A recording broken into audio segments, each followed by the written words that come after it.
لا إله إلا الله وحده لا شريك له وأشهد أن محمدا عبده ورسوله اللهم صل وسلم على محمد وعلى آله وصحبه والتابعين بإحسان إلى يوم الدين أما بعد Rabbi syarah li sadri, wahai Tuhanku, lapangkanlah dadaku ini, wa yassir li amri, dan permudahkanlah urusanku, wahlul 'uqdatam min lisani, dan uraikanlah kekeluhan lidahku, yafqahu qawli, supaya mereka memahami kata-kataku ini. Rabbi zidni ilma, wahai Tuhanku, tambahkanlah ilmu kepadaku. Allahumma faqihna fid din, ya Allah, kurniakan kepada kami kefahaman tentang agama. Wa 'allimna ta'wil, dan ajarkanlah kepada kami ilmu ta'wil. Wahdinas siratal mustaqim, dan tunjukkan kepada kami jalan engkau, jalan yang lurus. Amin ya rabbal alamin. Saudara-saudari, sahabat-sahabat, mudah-mudahan kita semua pada pagi ini mendapat rahmat dan berkat daripada Allah Subhanahu wa taala, insya-Allah. Tajuk kita pada pagi ini ialah berkenaan dengan Maryam. Jadi apa yang kita boleh pelajari daripada Maryam? Baik, untuk pengetahuan kita semua, sebenarnya banyak perkara yang kita boleh pelajari daripada Maryam. Dan kalau kita lihat Maryam ini, siapa dia Maryam dalam kedudukan Maryam di sisi agama kita. Baik, antaranya ialah terdapat hadis yang menyebut bahawa Maryam ini salah seorang daripada tokoh wanita di dalam syurga. Ini berdasarkan kepada riwayat daripada Aisyah radhiyallahu anha bahawa Rasulullah sallallahu alaihi wasallam menceritakan tentang hal ini, iaitu sayyidatu nisa'i ahli jannah arba'. Nabi kata tokoh ataupun pemimpin wanita kan ahli syurga ada 4 orang, iaitu yang pertamanya adalah Maryam binti Imran, yang keduanya Fatimah binti Rasulullah sallallahu alaihi wasallam, yang ketiganya adalah Khadijah, dan yang keempatnya adalah Aisyah radhiyallahu anha. Jadi ini adalah bukti tentang kedudukan Maryam di sisi agama kita.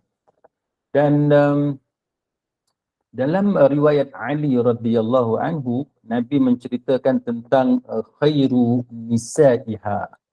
Nabi kata perempuan yang terbaik yang pernah ada adalah Maryam. Maryam adalah wanita terbaik. Wa khairu nisa'iha Khadijah, dan juga Khadijah. Ini hadis muttafaqun alaih. Jadi Al-Imam An-Nawawi rahimahullahu ta'ala menceritakan maksudnya ialah yang terkenal sebagai perempuan yang terbaik pada zaman masing-masing adalah Maryam dan juga Khadijah. Jadi ini antara bukti untuk menunjukkan tentang kelebihan yang ada pada Maryam. Baik, jikalau sahabat-sahabat sekalian lihat berkenaan dengan kisah Maryam, dia ada beberapa perkara yang menunjukkan kelebihan-kelebihan yang dimiliki oleh Maryam. Dan antaranya ialah berkenaan dengan latar belakang keluarga Maryam itu sendiri. Kan, contohnya dalam surah Ali Imran ayat 33 hingga 34, Allah Ta'ala menyebut tentang pemilihan keluarga yang terbaik. Allah Ta'ala sebut, innallaha astafa Adam wa Nuhan wa ala Ibrahim wa ala Imran alal alamin dzurriyyatan ba'daha min ba'd. Sesungguhnya Allah Ta'ala telah memilih Adam alaihissalam, Nuh, keluarga Ibrahim dan keluarga Imran melebihi segala umat pada zaman masing-masing. sebagai satu keturunan yang sebahagiannya adalah keturunan daripada yang lain. Jadi ini menunjukkan kepada kita bahawa memang Maryam ini dia datang daripada kelompok keluarga yang terpilih. Baik. Dia dinisbahkan bila sebut Maryam, dia datang daripada keluarga Imran. Baik, keluarga Imran, nama Imran itu sendiri adalah daripada satu individu, satu lelaki, nama dia Imran bin Matan bin Al-Azhar bin Al-Yad. Jadi dia sampai kepada Nabi Daud alaihi salam. Jadi apa kelebihan keluarga Maryam ni yang datang berasal daripada keluarga Imran ini? Mereka adalah cabang yang terakhir dari kalangan orang-orang yang beriman yang berasal daripada Bani Israel. Cuma macam kita belajar sebelum ni, Bani Israel ini adalah keturunan Nabi Yaqub alaihi salam. Tapi dia dengan Nabi Yaqub tu jauhlah, kan, jauh. Baik. Jadi Maryam ni ibu dia nama dia Hannah, kan, binti Faqudah. Sebahagian ulama kata nama dia Qaudah bin Qubaylah. Jadi Hannah ni satu orang yang sangat rajin beribadat kepada Allah Subhanahu wa taala. Jadi daripada Hannah lahirnya Maryam. Jadi Allah Taala menceritakan tentang kisah Hannah ni, kan, iaitu dalam surah Ali Imran. Allah Ta'ala cerita, idh qalat imra'atu Imran rabbi inni nazartu laka ma fi batni muharrara fataqabbal minni innaka antas samiul alim.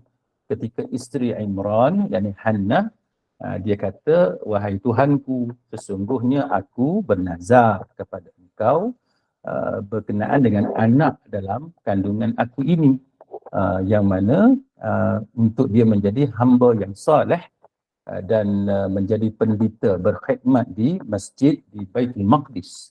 Maka Hannah dia kata, fataqabbal minni, terimalah nazar ini daripada aku, innaka antas samiul alim, sesungguhnya engkau adalah Tuhan yang maha mendengar lagi maha mengetahui. Jadi Hannah ni dia bernazar kepada Allah Subhanahu wa taala. Siapa Hannah? Hannah ni ibu kepada Maryam. Baik. Jadi dia ada beberapa perkara yang sahabat-sahabat perlu tahu tentang nazar dan terutamanya sikap bagus yang dimiliki oleh Hannah, ibu kepada Maryam ini. Yang mana bila kita menjadi pencinta Al-Quran, kita melazimi Al-Quran, sudah tentu kita ingin berusaha sebaik-baiknya untuk mempelajari sesuatu daripada kisah yang diceritakan oleh Al-Quran kepada kita. Antaranya nazar, kan, bila sebut nazar, kita kena tahu hukum nazar, kan, terutamanya bagi kita yang berada dalam syariat Nabi kita Muhammad sallallahu alaihi wasallam, kan.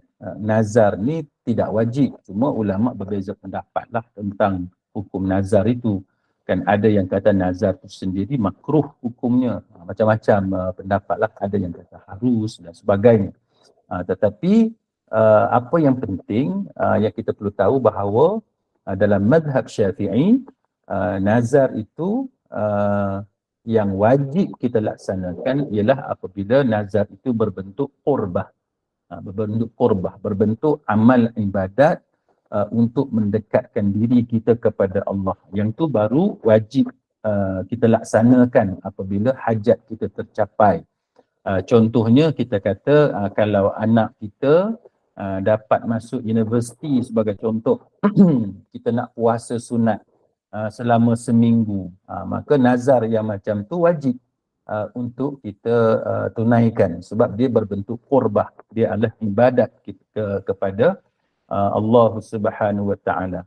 Tetapi kalau nazar itu tidak berbentuk qurbah, tidak berbentuk amal ibadat untuk mendekatkan diri kepada Allah Subhanahu wa taala, maka nazar itu tidak wajib untuk dilaksanakan. Sebagai contoh, kita kata kalau anak kita berjaya masuk universiti, kita nak melancung ke Switzerland sebagai contoh. kan. Jadi melancong ke Switzerland itu bukan satu amal ibadah yang diiktiraf sebagai qurbah, mendekatkan diri kepada Allah. Itu aktiviti pelancongan, rekreasi, riadah. Maka itu tidak wajib untuk kita laksanakan.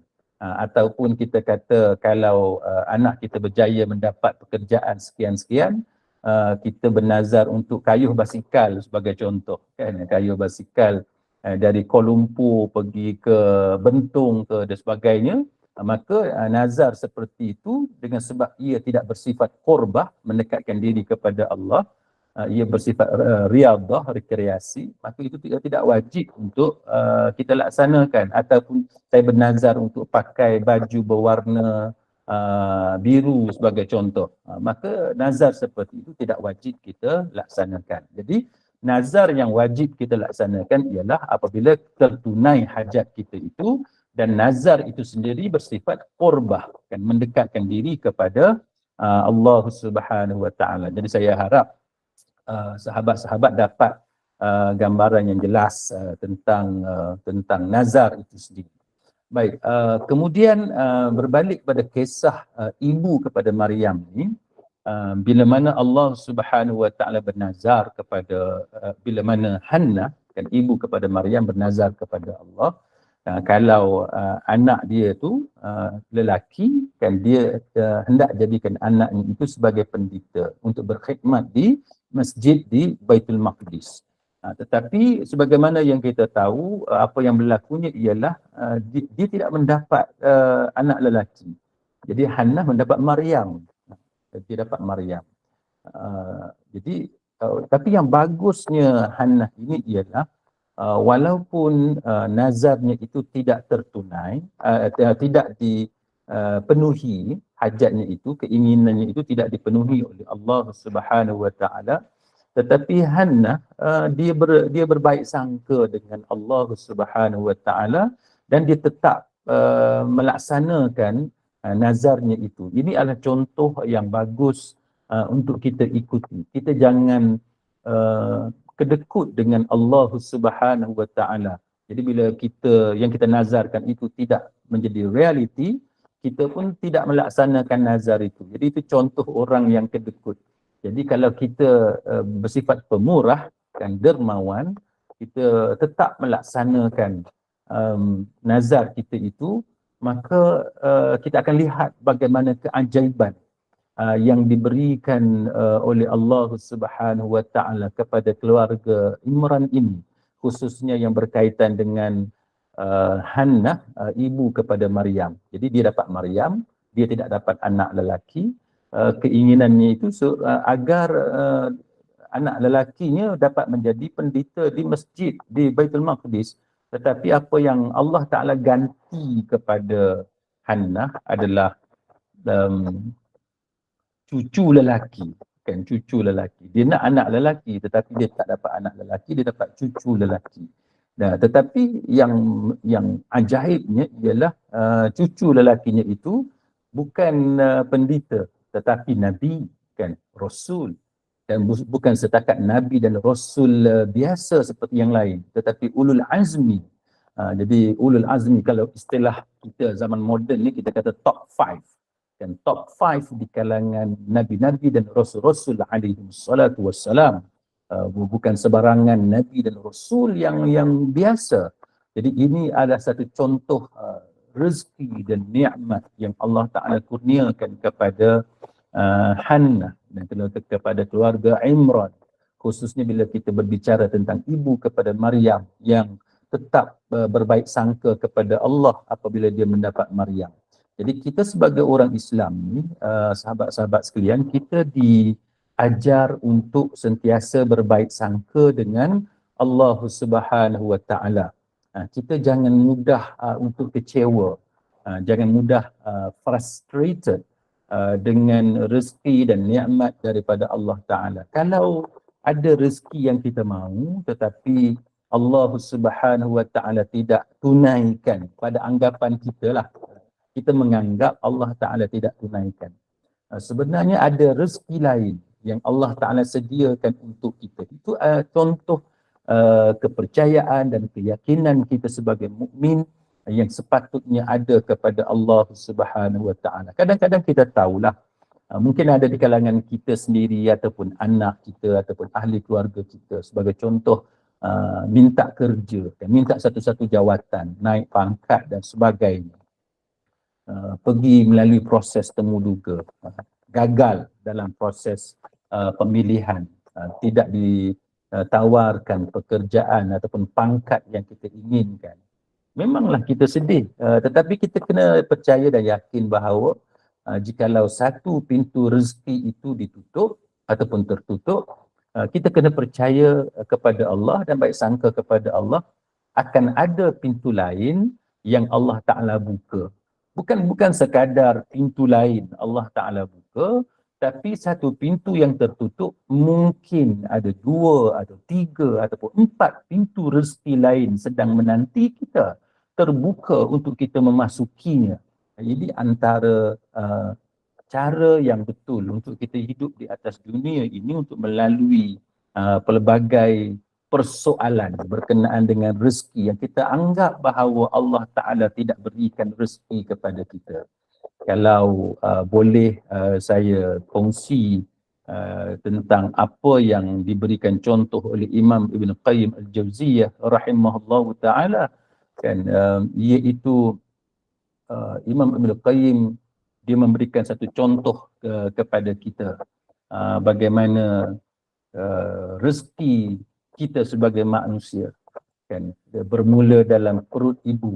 Dan dalam perut ibu, bila kita diciptakan oleh Allah Ta'ala, bermula dengan janin yang terbentuk dalam perut ibu kita, walaupun setengah-setengah doktor, khususnya pakar UNG, dia cukup tak setuju kalau kita guna istilah perut. Tak apalah, tapi sebab kita menggunakan istilah orang-orang biasa. Kan, dalam perut, sewaktu dalam perut ibu itu, kita tahu bahawa janin mendapat makanannya, nutrition, kan, nutrisi itu dari placenta, kan, tali pusat. Jadi masuk ke janin. Jadi janin menerima daripada placenta lalu ikut tali pusat, maka dia dapat nutrisi, dapat makanan lah, kalau bahasa kita dapat makanan untuk dihidup dalam tubuh ibunya. Dan tali pusat itu juga berfungsi sebagai penapis untuk menentang bakteria dan virus dan sebagainya. Jadi bagi menjamin kelangsungan hidup janin dalam perut ibu, maka tali pusat itu berperanan sebagai kalau saya boleh guna istilah pintu rezeki kepada janin berkenaan, baby yang ada dalam perut. Jadi apabila tiba masanya baby itu melangkah keluar ke alam dunia ini, dilahirkan ke dunia ini, kita tahu bagaimana tali pusat itu diputuskan, digunting, kan, dipotong. Apakah apabila terpotongnya tali pusat itu menjadikan janin itu tidak hidup, ataupun menyebabkan janin itu tidak mendapat rezeki daripada Allah? Jadi Imam Ibn Qayyim Al-Jawziyah rahimahullahu ta'ala, dia buat itu sebagai satu perbandingan untuk kita faham bahawa bila hilangnya satu punca rezeki, ada punca rezeki yang lain. Sebab kita sedang melangkah daripada satu peringkat ke satu peringkat, maka kita mendapat susu ibu, kan, baby tadi mendapat susu ibu. Kalau dahulu dalam perut ibu dia mendapatnya melalui tali pusat, tetapi kemudian dia mendapat rezekinya itu daripada susu ibu. Selepas 1 tahun ataupun 2 tahun, selepas beberapa tempoh, mungkin beberapa bulan bagi setengah-setengah baby, maka kemudiannya bercerailah dengan susu ibu, dia mulai makan sebagaimana orang lain makan, minum, makan dan sebagainya. Jadi Imam Ibn Qayyim Al-Jawziyah rahimahullahu ta'ala, dia mengajar kepada kita bahawa kalau kita merasakan bahawa pintu rezeki kita tertutup, kita perlu percaya bahawa ada pintu lain yang sedang dibuka ataupun yang sedang menanti kita untuk kita memasukinya, dibuka oleh Allah Subhanahu Wa Ta'ala. Dan bukan satu pintu, tetapi mungkin 2 pintu, mungkin 3, 4 pintu yang dibuka oleh Allah Subhanahu Wa Taala. Yang penting kita berusaha untuk melalui peringkat-peringkat seterusnya dalam episod kehidupan kita di atas dunia ini. Jadi kita jangan jadi seorang yang berputus asa dalam mencari rezeki Allah Subhanahu Wa Taala. Saya teringat ada seorang hamba Allah yang sangat miskin. Saya tidak pasti sama ada sahabat-sahabat sekalian pernah menjadi miskin seperti orang ini. Orang ini saya sangat kenali dan saya pun tidak pernah mengenali sesiapa yang miskin sepertinya. Apa yang berlakunya ialah untuk menggambarkan betapa miskinnya hamba Allah ini apabila dia membersihkan pakaian, mencuci pakaian menggunakan mesin basuh separuh automatik, kan, semi auto, separuh automatik. Dia ada 2 tempat, kan, satu tempat, satu ruang untuk basuh, satu lagi ruang untuk mengeringkan. Jadi ada 2 tempat untuk proses membasuh dan juga mengeringkan pakaian. Apa yang berlakunya ialah selepas dia selesai mencuci pakaian tersebut, air sabun yang digunakan oleh mesin basuh itu dia tidak buang, tetapi dia simpan untuk digunakan bagi membasuh pakaian yang lain pula. Jadi dia guna beberapa kali.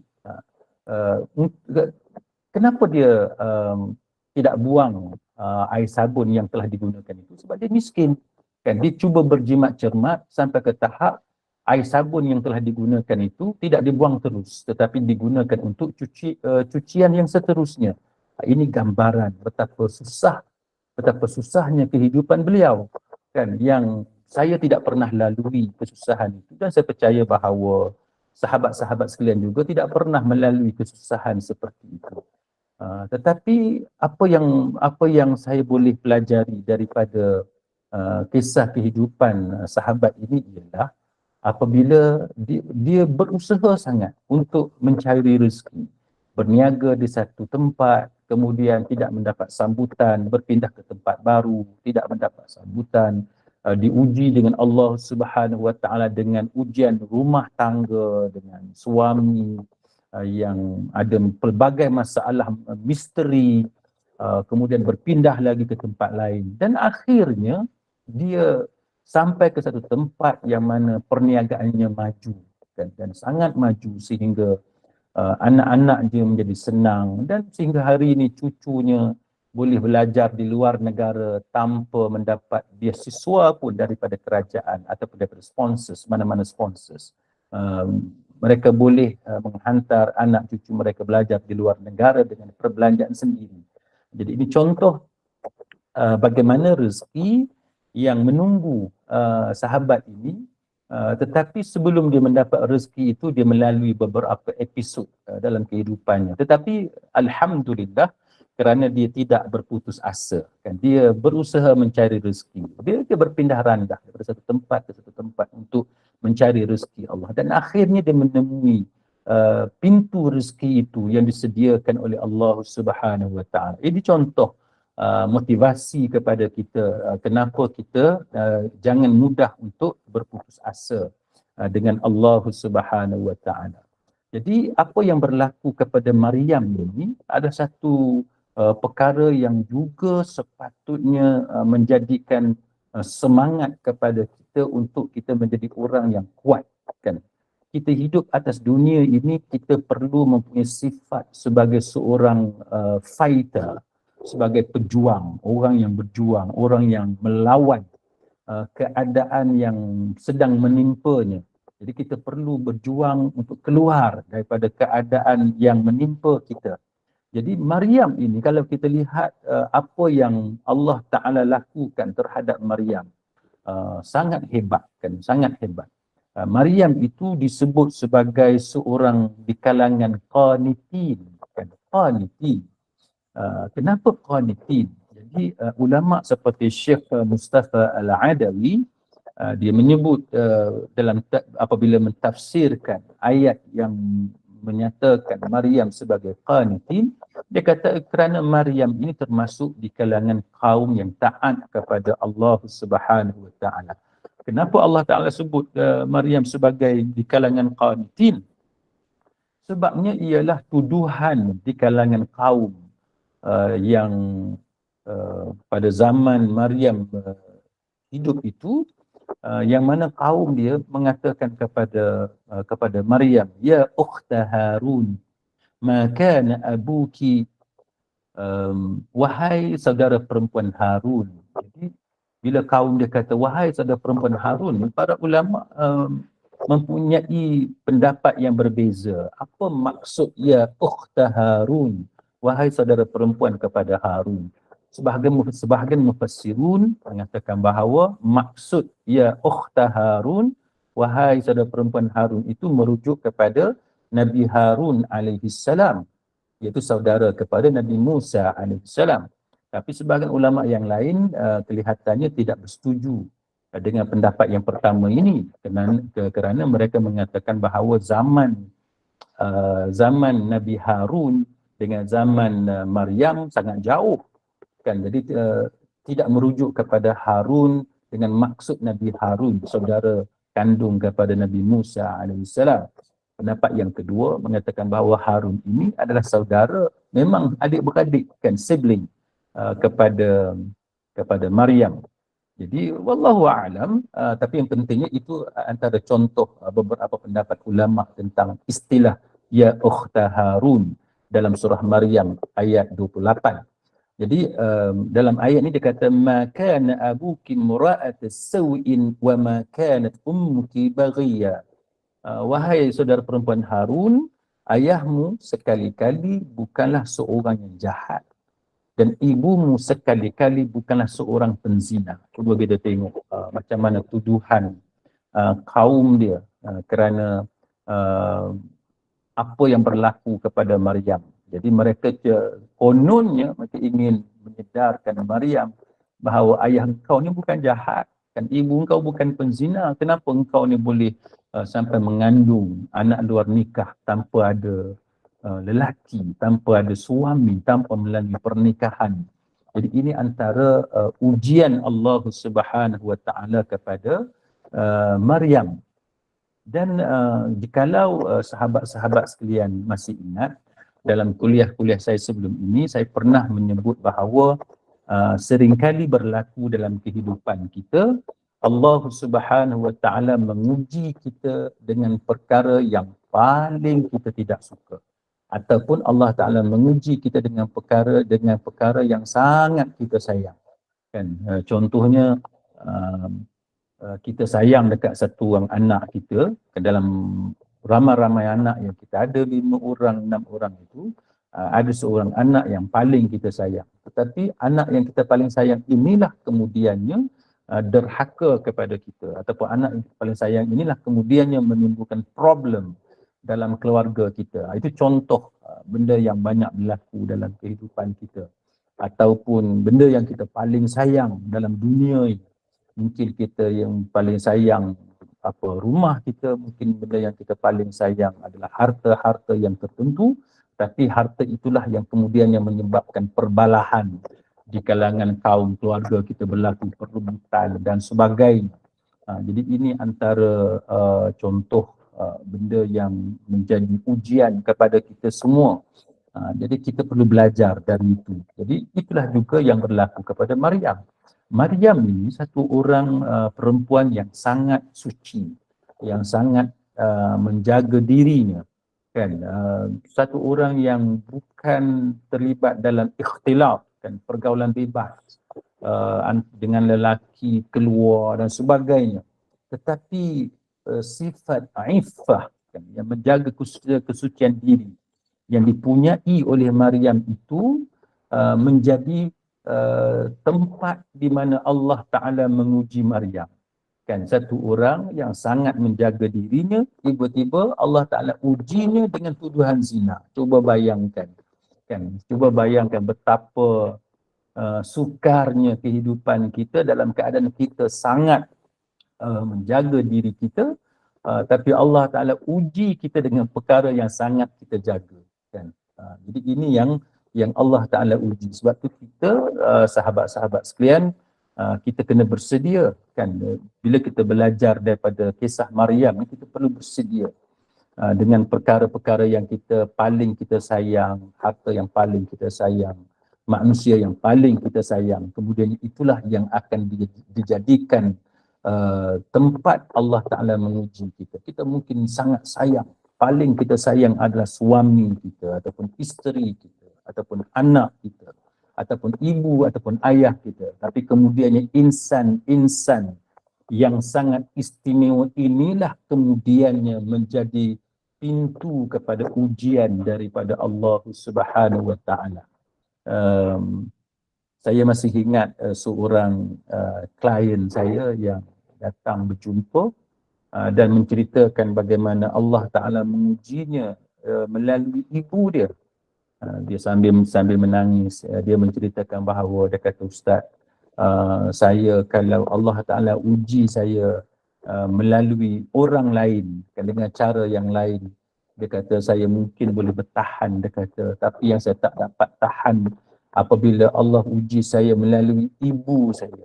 Jadi ibunya telah mendiskriminasikan beliau berbanding dengan adik-beradiknya yang lain, kan. Sewaktu dia kecil, adik-beradiknya boleh bermain keluar, berjumpa kawan dan sebagainya, dia tak dibenarkan keluar rumah, kan. Sewaktu adik-beradiknya boleh berada dalam rumah seronok tengok TV dan sebagainya, dia disuruh untuk membasuh pinggan mangkuk. Sehingga bila dia dewasa, adik-beradiknya boleh berkahwin, ada suami, ada isteri dan sebagainya, tetapi untuk dirinya, setiap pinangan yang datang ibunya tolak, dan dia menjadi andartu, jadi dia datang jumpa dengan saya, dia menangis, dia kata kenapa Allah Subhanahu Wa Ta'ala menjadikan ibunya sebagai tempat untuk dia diuji oleh Allah Subhanahu Wa Ta'ala.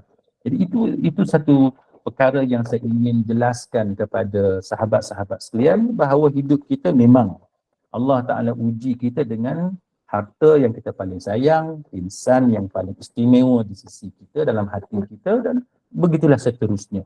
Jadi itulah yang berlaku kepada Maryam, seorang yang sangat menjaga dirinya. Malah kalau kita lihat bila kita belajar dalam comparative religion, kan, kita belajar ilmu perbandingan agama. Dalam Kristian pun mereka ada patung Mary the Virgin, kan. Dia disebut Mary the Virgin. Sebab apa Mary the Virgin? Sebab Maryam memang seorang dara, kan, seorang yang tidak pernah disentuh oleh mana-mana lelaki, tetapi dia diuji oleh Allah Subhanahu Wa Ta'ala dengan kandungannya. Jadi ini contoh bagaimana Allah Ta'ala uji supaya kita kuat. Kita belajar kisah Maryam, tujuannya supaya ini menjadi bahan motivasi kepada kita, peniup semangat kepada kita. Jadi berbalik kepada kisah Maryam ini, ulama seperti Imam Ibn Katsir rahimahullahu ta'ala dalam tafsir menceritakan bagaimana Allah Ta'ala dia ganding, Allah Ta'ala ganding antara cerita Nabi Zakaria dengan cerita Maryam. Kenapa Allah Ta'ala ganding kisah Zakaria dengan kisah Maryam?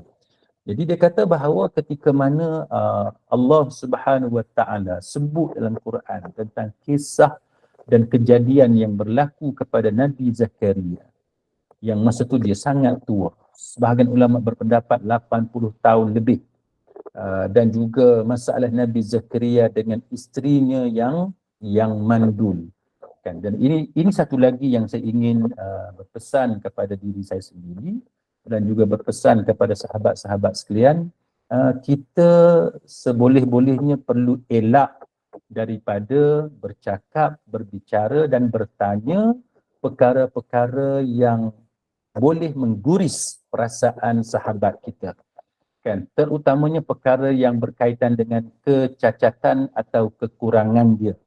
Contohnya kalau sahabat kita itu ataupun jiran kita itu seorang yang mandul, kan, dia dah berkahwin beberapa tahun, belum dapat anak dan sebagainya. Jangan kita gatal mulut, buat perangai mulut laser, mulut tak ada insurans ni, kita pergi tanya, engkau ni bila ni nak mengandung? Contohnya pergi tanya. Kita mungkin nak tunjuk kita ni caring lah apa semua, tapi cara tu salah, kan kaedah tu salah. You ni bila lah nak mengandung, you ni bila nak dapat anak? Kita mungkin nak bergurau, kita mungkin nak seronok, nak gelak ketawa, tapi bagi kita seronok, tapi kita tak tahu perasaan orang yang mandul, orang yang susah untuk mendapat anak ni ataupun yang kerap keguguran, hatinya mudah terusik.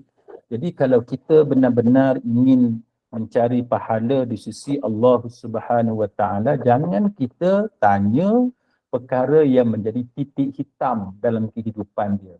Dia nak dapat anak bila, jangan tanya. Kecuali dia nak cerita kepada kita. Kalau dia sendiri nak cerita kepada kita tentang usaha dia nak dapatkan anak dan keadaan dia yang susah dapat anak dan sebagainya, then pada masa itu kita jadilah sebagai good listener, sebagai pendengar yang baik.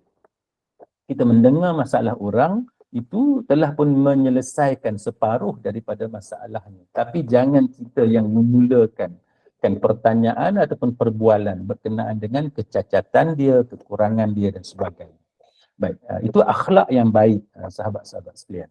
Jadi berbalik kepada apa yang disebut oleh Imam Ibn Katsir rahimahullahu ta'ala, dia kata bila Allah Ta'ala menceritakan tentang Nabi Zakaria, dia cerita tentang keadaan Nabi Zakaria yang tua. Dia dah tua, lepas tu isterinya pula mandul, kemudian selepas Allah Ta'ala cerita itu, Allah Ta'ala kemudian menceritakan bagaimana Nabi Zakaria alaihissalam kemudian diberikan anak, anak yang mendapat keberkatan daripada Allah, anak yang pandai dan sebagainya. Selepas Allah Ta'ala cerita kisah apa yang berlaku kepada Nabi Zakaria alaihissalam, Allah Ta'ala sambung dengan cerita Maryam. Kan, dua-dua ni susah. Kan, Nabi Zakaria susah dengan ujian Allah tak dapat anak tu, sehingga mencapai usia yang kita kata mustahil untuk dia dapat anak. Tiba-tiba Allah Ta'ala sambung pula dengan cerita Maryam. Kan, Maryam yang mana dia pula diuji oleh Allah Ta'ala mengandung tanpa ada suami. Baik, kenapa? Kerana Imam Ibn Katsir kata antara dua cerita ini, kenapa Allah Ta'ala gandingkan dua kisah ini? Kerana Imam Ibn Katsir kata kedua-dua cerita ini dia ada persamaan. Kan, dia ada elemen-elemen yang bersesuaian di antara keduanya. Jadi digandingkan kisah Nabi Zakaria dengan Maryam ni dalam surah Ali Imran itu sendiri, surah yang berkaitan dengan keluarga Maryam, surah Ali Imran. Kemudian surah Maryam, nama Maryam tu, dan juga surah Al-Anbiya, dan surah para nabi. Jadi kenapa? Kerana kedua-dua ni ada persamaan, dan untuk menceritakan kepada kita tentang kekuasaan, keagungan Allah Subhanahu Wa Taala ke atas hamba dia. Jadi kita kena ingatkan diri kita bahawa Allah Ta'ala maha berkuasa. Sebab tu dalam zikir kita sebut wa huwa ala kulli syai'in qadir ataupun wallahu ala kulli syai'in qadir, dan dialah ataupun dan Allah lah yang maha berkuasa ke atas segala sesuatu. Apa tujuan dalam zikir kita sebut wallahu ala kulli syai'in qadir ataupun wa huwa ala kulli syai'in qadir? Tujuannya untuk mengingatkan diri kita bahawa Allah Ta'ala maha berkuasa untuk melakukan apa sahaja. Dia maha berkuasa ke atas segala sesuatu. Hari ini rezeki kita sempit. Mudah bagi Allah untuk luaskan dan lapangkan rezeki kita. Hari ini kita dilanda dengan pelbagai musibah, masalah keluarga. Allah Ta'ala maha berkuasa untuk mengubah hati suami kita, mengubah hati isteri ataupun anak kita untuk kembali kepada kita. Jadi itu contoh sahabat-sahabat sekalian, bagaimana dengan apa yang dimaksudkan sebagai wallahu ala kulli syai'in qadir. Jadi kita sentiasa mengingatkan diri kita bahawa Allah Ta'ala itu maha berkuasa. Baik, maka dalam Al-Quran dan surah Maryam, Allah Ta'ala menyebut wazkur fil kitabi Maryam idin tabadat min ahliha makanan syarqiyya, dan ceritakanlah kisah Maryam dalam Quran, iaitu ketika dia menjauhkan diri dari keluarganya ke satu tempat di sebelah timur. Jadi kenapa dia menjauhkan diri? Kerana dahsyatnya fitnah yang berlaku ke atas dirinya. Jadi itu yang kita perlu mengetahui, bagaimana Allah Ta'ala menguji tokoh ahli syurga ini. Dan jadi kalau kita ingin memasuki syurga Allah Subhanahu Wa Ta'ala, kita perlu kuatkan sebagaimana kekuatan yang dimiliki dan ujian yang dihadapi oleh Maryam. Jadi Maryam ini satu orang yang berasal daripada keluarga di kalangan Bani Israel. Seorang yang sangat mulia, seorang yang sangat terhormat, seorang ahli ibadah dan seorang yang rajin beribadat, seorang gadis yang tidak ada suami. Dan dia berada dalam pemeliharaan Nabi Zakaria alaihissalam. Tetapi dalam keadaan dia diuji oleh Allah Ta'ala itu, Allah Ta'ala memberikan beberapa keajaiban. Sebab tu hidup kita ni memang kita mempunyai inclination, kecenderungan untuk melihat keajaiban berlaku dalam kehidupan kita. Dan kadang-kadang ada di kalangan kita yang bankrupt sebagai contoh, yang diisytiharkan muflis, hutang keliling pinggang. Apa keajaiban yang kita mahu melihat hadapan kita sekarang ini? Kalau bukan keajaiban dalam bentuk kita dapat membayar, melunaskan semua hutang-hutang begitu banyak. Itu keajaiban yang kita harapkan. Dan dalam keadaan kita bankrupt, dalam keadaan kita muflis. Sama sebagaimana orang yang diuji dengan penyakit. Ada di kalangan kita yang diuji dengan kanser dan yang penyakit yang teruk, yang kritikal. Maka apa keajaiban yang diharapkan daripada Allah? Tidak lain dan tidak bukan keajaiban dalam bentuk dia sembuh daripada penyakit yang pada hukum adatnya mengatakan bahawa sangat sukar atau mustahil untuk dia sembuh. Maka Allah Ta'ala menceritakan kepada kita keajaiban yang berlaku kepada Maryam. Dalam keadaan Maryam yang diuji dengan begitu hebat, sampai dia terpaksa menjauhkan dirinya daripada masyarakatnya yang menuduhnya dengan tuduhan yang bukan-bukan, maka Allah Ta'ala menunjukkan kepada kita bagaimana Maryam ini diberikan kelebihan oleh Allah Subhanahu Wa Ta'ala. Dalam surah Ali Imran ayat 37, Allah Ta'ala menceritakan wa kaffalaha Zakaria kullama dakhala 'alayha Zakaria al-mihraba wajada 'indaha rizqa. Nabi Zakaria mendidik Maryam dengan pendidikan yang baik, dan Allah Ta'ala menjadikan Nabi Zakaria sebagai orang yang bertanggungjawab memelihara Maryam.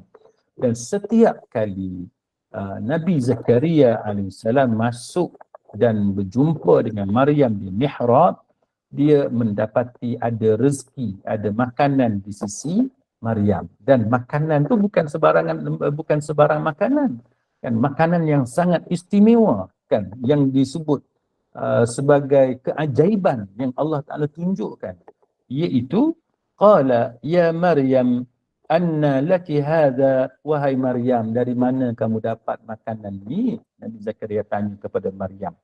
Maryam yang Allah Ta'ala uji dia dengan fitnah dahsyat daripada kaum dia. Dan sahabat-sahabat sekalian boleh bayangkan bagaimana kita orang baik, tapi kita kemudiannya mengandung dalam keadaan kita tidak berzina.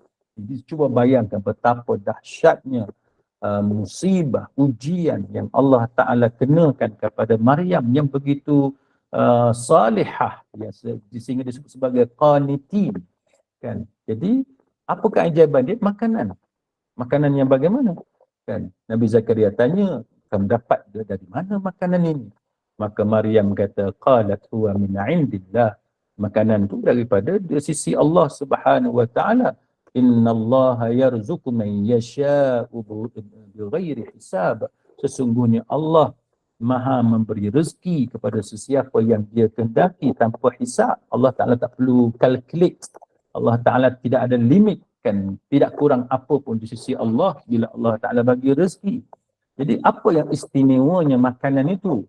Jadi para mufassirun mengatakan bahawa yang istimewanya kerana makanan yang hanya boleh didapati, buah-buahan yang hanya boleh didapati pada musim panas, tetapi ada di sisi Maryam pada musim sejuk. Buah-buahan yang biasanya ada di musim sejuk sahaja, kan, tetapi Maryam dapat makan sewaktu musim panas. Ini keistimewaan, kemuliaan yang Allah Ta'ala berikan kepada Maryam, kan, selepas Maryam melepasi episod kepayahan, kesulitan, episod fitnah yang Allah Ta'ala uji kepada Maryam. Maryam tak lakukan apa-apa, tetapi Allah Ta'ala memilih Maryam untuk mengandung tanpa suami, kan, tanpa pernikahan. Sebab itu saya mengatakan bahawa kita semua mengharapkan keajaiban daripada Allah Subhanahu Wa Ta'ala dalam hidup kita. Kerana bila nak berlaku keajaiban itu urusan Allah Subhanahu Wa Ta'ala. Mungkin sekarang akan berlaku keajaiban kepada kita, mungkin esok lusa, mungkin tahun depan, mungkin lagi 10 tahun, kita tidak tahu. Itu adalah rahsia ilmu Allah Subhanahu Wa Ta'ala kepada kita. Tapi yang penting kita sebagai manusia memang sangat mengharapkan keajaiban berlaku dalam kehidupan kita. Yang penting kita bersangka baik kepada Allah Subhanahu Wa Ta'ala. Baik. Kemudian apa yang berlakunya ialah bagaimana Maryam ini didatangi oleh Jibril alaihissalam. Dan Jibril berjumpa, menemui Maryam. Dan apabila disebut dalam surah Maryam ayat 19, qala innama ana rasulu rabbiki li ahaba lak ghulaman zakariya. Jibril kata sesungguhnya aku ini hanyalah seorang utusan Tuhan untuk memberikan seorang anak lelaki yang suci. Lalu Maryam jawab, qala anna yakunu li ghulamun wa lam yamsasni bashar wa lam aku baghiya. Maryam kata, bagaimana akan ada bagiku seorang anak lelaki sedangkan aku ni tak pernah pun seorang manusia yang menyentuh aku. Tak ada seorang pun yang menyentuh aku, dan aku pula bukanlah seorang penzina. Lalu Jibril alaihissalam bagi tahu kepada Maryam dalam surah Maryam ayat 21, Jibril kata qala kadzalik, kan, qala rabbuki huwa alayya hayyin. Mudah bagi Allah, kan, Allah Ta'ala mudah untuk dia buat, dan itu sebagai satu rahmat daripada Allah, dan ini satu perkara yang telah ditetapkan oleh Allah Subhanahu Wa Ta'ala. Jadi ketika mana Allah Ta'ala menciptakan Nabi Adam alaihissalam tanpa ayah, tanpa ibu, dan menciptakan Hawa, kan, Hawa daripada Adam alaihissalam pun tidak dilahirkan Hawa, dan tidak ada wanita yang melahirkan Hawa, maka begitulah mudahnya bagi Allah untuk menciptakan anak untuk Maryam dalam keadaan Maryam tidak berkahwin dan dalam keadaan Maryam tidak berzina. Jadi itu menunjukkan bahawa kuasa Allah Subhanahu Wa Ta'ala. Jadi ini satu perkara yang boleh kita ambil pelajaran, dan saya rasa setakat itu 8.50 untuk bagi peluang kepada tuan-tuan dan puan-puan sekalian kalau ada sebarang persoalan berkaitan dengan tajuk kita, ataupun mungkin yang tidak ada kaitan pun boleh. Mudah-mudahan dalam bulan Ramadan ini kita dapat mempelajari sesuatu yang baik daripada kisah Maryam, dan ini menjadi semangat kepada kita untuk kita menempuh segala kepayahan dan kesulitan dalam hidup. Jangan kita rasa lemah, jangan kita rasa down, kerana ramai lagi tokoh-tokoh manusia yang jauh lebih baik, yang terdiri di kalangan qanitin, orang-orang yang taat kepada Allah, yang juga diuji oleh Allah Subhanahu Wa Ta'ala. Malah bukan saja diuji, malah ujian mereka jauh lebih berat jauh lebih dahsyat berbanding dengan ujian yang Allah Ta'ala kenakan kepada kita. Wallahu a'lam. Okey, baik. Kita buka soalan kepada para jemaah, silakan. Assalamualaikum Ustaz. Waalaikumsalam warahmatullahi. Mengenai nazar tadi. Ya, Nazar ni macam dia kena kita katakan ke ataupun kalau terdetik dalam hati macam mana? Sebab saya ialah saya terdetik dalam hati ialah kalau anak saya selamat sampai daripada mengerjakan umrah. Jadi saya nak bagilah masjid untuk orang berpuasa. Jadi saya ingat nak bagi nasi ke apa-apa. Kalau kita tukar makanan yang kita nak bagi tu macam mana Ustaz? Kita bagi buah ke? Pasal masjid dah sediakan nasi kan. Jadi kalau kita pula bagi dah membazir pula kan. Macam mana tu? Macam mana? Baik. Nazar ini, wallahu a'lam, nazar ini perlu diucapkan. Kalau sekadar lintasan dalam hati ataupun apa yang ada dalam hati, itu belum lagi dikira sebagai nazar. Jadi itu yang pertama. Jadi nazar perlu kita sebut. Jadi selagi mana dia menjadi lintasan dalam hati kita, niat sahaja kita nak buat macam tu, maka itu belum dikira sebagai nazar. Itu yang pertama. Yang kedua, berkaitan dengan soalan Puan tentang kita nak tukar nazar. Let's say kita betul-betul nazar kan. Apakah nazar boleh ditukar kepada perkara lain? Sebagaimana contoh tadi, kita asalnya kita nak jamu orang makan. Tapi sebab nasi ni dah ramai orang sediakan, jadi kita tak mahu berlaku pembaziran ataupun pertindahan, kita nak tukar kepada makanan lain. Apakah boleh kita tukar? Jawapan dia boleh. Sebab berdasarkan kepada dalil daripada Nabi sallallahu alaihi wasallam, ada seorang sahabat yang dia bernazar. Kan, nazarnya itu berkaitan dengan dia nak pergi semayang, nak buat ibadat di Masjidil Aqsa. Kan, Nabi cadangkan kepada sahabat tadi supaya sembahyang di Masjid Nabawi. Kan, dan kita tahu bahawa Masjid Nabawi lebih afdal daripada Masjidil Aqsa. Kan, walaupun Masjid Aqsa juga banyak kefadilat dia, tapi Masjid Nabawi lebih banyak fadilat. Maka para ulama berdasarkan kepada kisah ini menyatakan bahawa nazar kita boleh tukar dengan syarat dia lebih utama ataupun lebih bermanfaat. Jadi macam yang Puan tanya tadi, kalau kita tunaikan nazar, sama ada nazar tu wajib ataupun kita tak dapat benda yang kita hajati, tapi kita nak tunaikan juga nazar tu sebagaimana kisah Hannah tadi kan, ataupun kita hanya niat dalam hati, kita tak lafaz, tapi kita nak tunaikan juga nazar apa yang terlintas dalam hati tadi.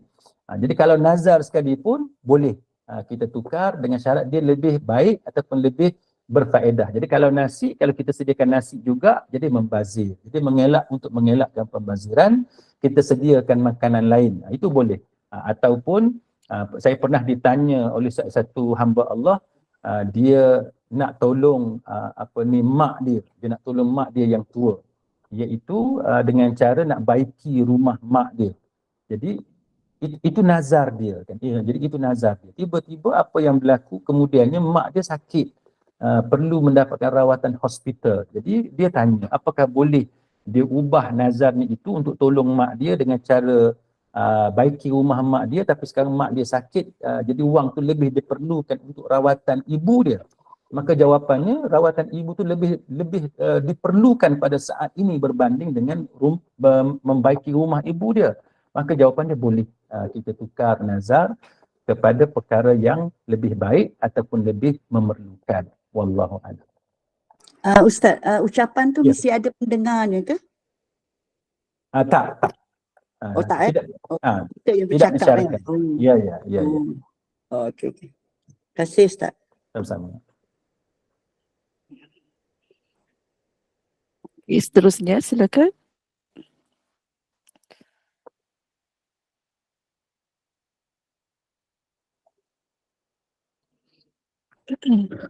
Rasanya dah tak ada soalan Ustaz ya. Semula jelas. Alhamdulillah. Okey.